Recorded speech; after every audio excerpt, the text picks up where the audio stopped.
안녕하세요. 독학자입니다. 오늘 소개해드릴 작품은 지난번에 뒤이어서 일본 문학편으로 가서요.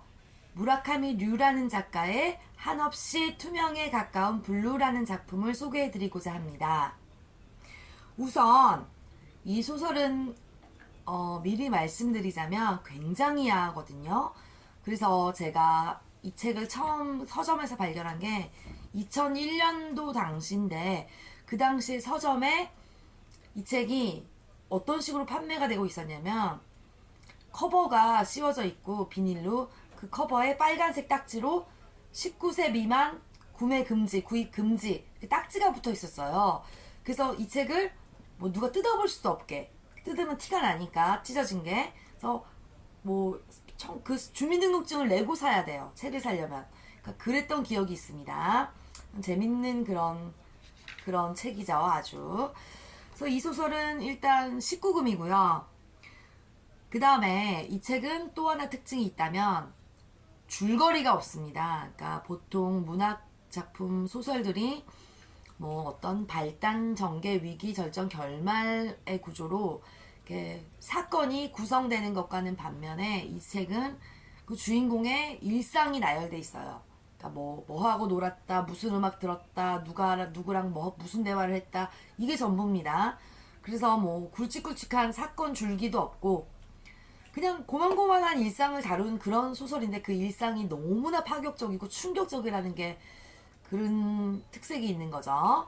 그래서 일단은 이 작품은 줄거리가 없다.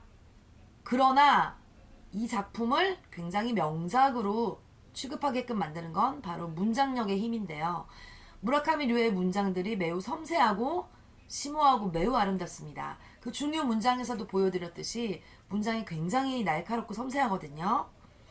그래서 이 책의 주인공인 화자 류는, 그리고 그 친구들은 일반인들의 삶에서는 동떨어진 존재죠.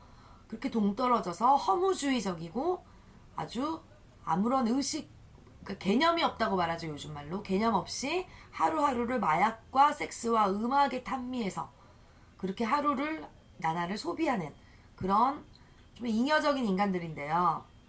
이 소설은 작가 무라카미 류가 23살 때 썼다고 합니다. 그래서 1976년에 아쿠카타와 상을 받으면서 바로 베스트셀러 반열에 올랐습니다. 일본 문학에서는 아쿠카타와 상을 받았다 하면 거의 대부분 베스트셀러가 되죠. 그래서 아쿠카타와 상이 굉장히 이제 공신력 있는 그런 대작들의 등용문이다, 이렇게 말을 하는 그런 상인데요.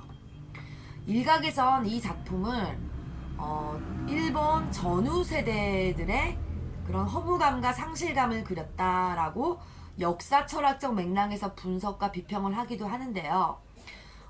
제가 보는 견해로는 조금 다른데, 이 작품을 무라카미 류가 굳이 전후 세대를 시대적 배경으로 들먹이지 않고서도 마찬가지로 언제 어디서의 인물을 갖고도 똑같은 작품을 쓰지 않았을까 싶은 생각이 듭니다. 문학이 역사와 함께 가는지 아니면 완전히 텍스트 자체로 존재하는지는 굉장히 어려운 문제인데요. 적어도 이 작품은 역사 철학적 맥락에서보다는 텍스트 자체로 받아들이고 이해하는 게 조금 더 아름답지 않을까 싶습니다. 아름다움이라는 걸 굳이 뭐 도덕성이나 진지함에서 찾지 않고 날 것 그대로의 인간의 삶을 여과 없이 그린 그런 진정성, 핍진성 등에서 찾는다면 말이죠. 이 소설은 1990년대 후반에 영국 영화죠. 트레인스포팅이라는 영화가 있는데 그 영화를 떠올리게 하는데요. 그 영화에서도 이제 마약에 쩌든 그런 젊은 청춘들의 이야기가 나오는데, 마약에 중독돼서 방황하고 삶을 낭비하는 그런 청춘들의 이야기가 나오죠.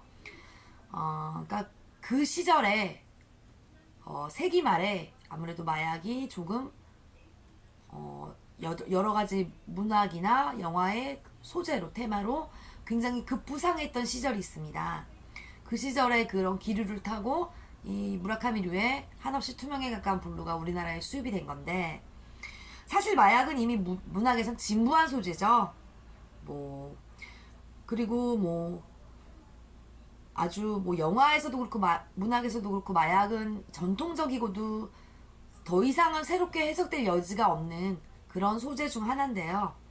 그럼에도 불구하고 지금 오늘날에 제가 이 한없이 투명에 가까운 블루를 읽어도 여전히 새롭게 읽히는 데는 그 이유는 주인공인 화자 류의 고뇌와 불안이 너무 섬세하고 아름다운 언어로 구현되어 있기 때문일 것 같습니다.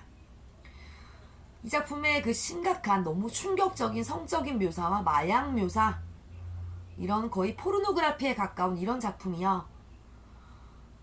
사실 그 당시에도 제가 2001년도에도 19세 미만 구입 불가 딱지가 붙었던 데는 이유가 있는 것 같아요.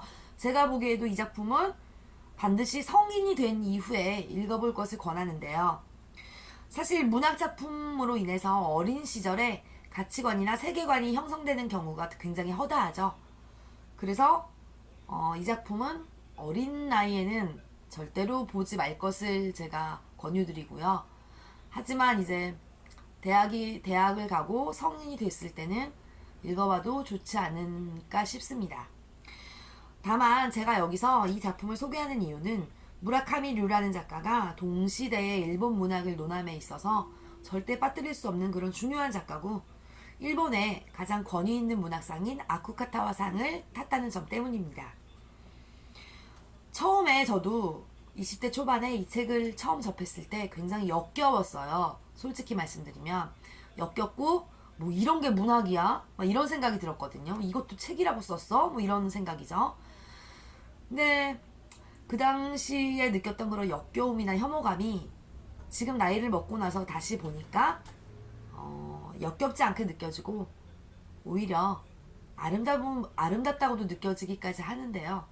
그 이유는 이 작품에 그런 무질서적으로 낭자해 있는 그런 성적인 묘사나 마약 묘사 같은 것 뒤에 그 기저에 심오한 철학적 고뇌가 깔려 있다는 깨달음을 제가 얻었기 때문인 것 같습니다. 네, 오늘 영상은 여기서 마치겠습니다. 감사합니다.